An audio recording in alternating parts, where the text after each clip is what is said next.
Imagine you walk into your bank, insist your house is still worth what you paid for it back in 1973, and then ask them to lend against today's value anyway. They'd laugh you out of the lobby. Well, the US government is about to try almost exactly that.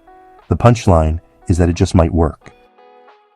Welcome back to Money Monday. There's a bill moving through Congress called the American Reserve Modernization Act, or ARMA for short. It was introduced on May 21st by Representative Nick Begich of Alaska, with Representative Jared Golden of Maine acting as co-lead, plus more than a dozen bipartisan co-sponsors. It's a rewrite of last year's Bitcoin Act. Here's what it actually does. It directs the Treasury to build a strategic Bitcoin reserve, buying up to 200,000 Bitcoin a year for 5 years. That's a target of 1 million coins, which is just under 5% of all the Bitcoin that will ever exist.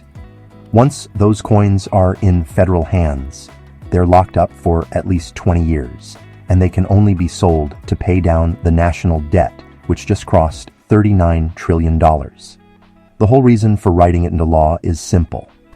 An executive order can be undone by the next president with a stroke of a pen.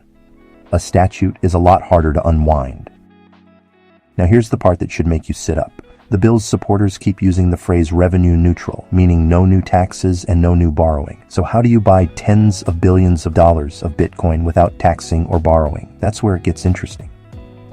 The leading idea, and I want to be precise here, is something called gold revaluation. I say precise because the bill itself only orders a study of these so-called budget-neutral strategies. It doesn't actually name this one in the text. But this is the mechanism everyone's pointing to, so stay with me, because once you see it, you can't unsee it.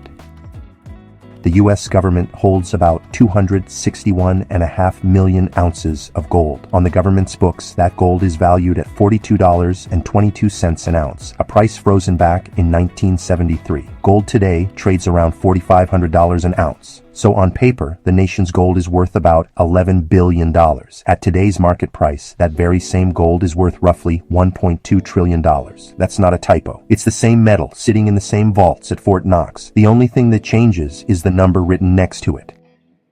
Here's the move. The Treasury updates its gold certificates to reflect the real market value, hands them to the Federal Reserve, and the Fed balances its books by creating new dollars and depositing them in the Treasury's account. Then the Treasury spends those dollars on Bitcoin. No tax increase, no new bond sale, just an accounting entry that conjures up $1 trillion of spending power out of a 50-year-old price tag. And yes, the Federal Reserve actually published a paper last year studying exactly this kind of reserve revaluation, so this isn't fringe theory.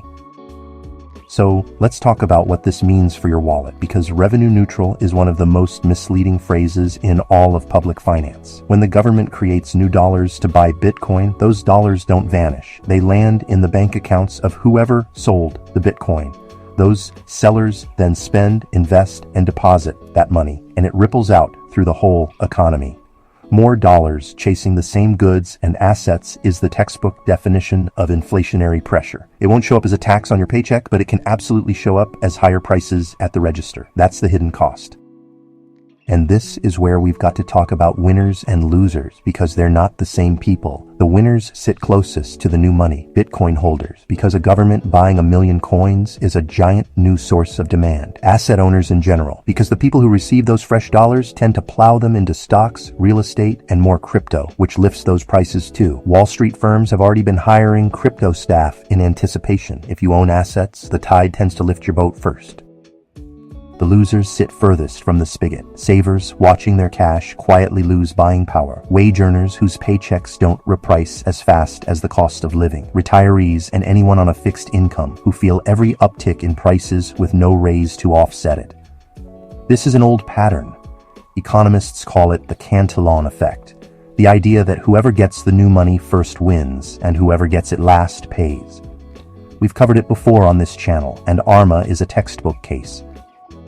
So, what do you actually do about it? Well, don't panic. For starters, let's go by where you stand. If you're living paycheck to paycheck, this is not your cue to go buy Bitcoin. Your best defense against inflation is boring and powerful. Protect your essentials. Chip away at high-interest debt and build a small cash buffer so a price shock doesn't turn into a crisis. If you're somewhere in the middle with some savings and a retirement account, The lesson is to avoid sitting entirely in cash while the money supply expands. Owning a slice of real productive assets through the accounts you already have is how ordinary households have historically kept pace with inflation. That's diversification, not a lottery ticket. If you're further along, already holding a broad mix of assets, you're largely positioned for this.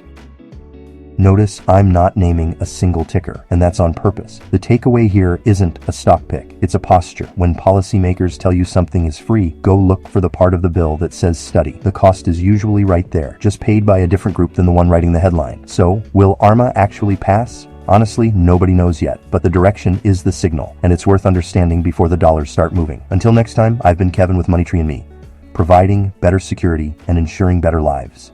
That's it for this week, folks. Thanks a bunch, and make it a great day.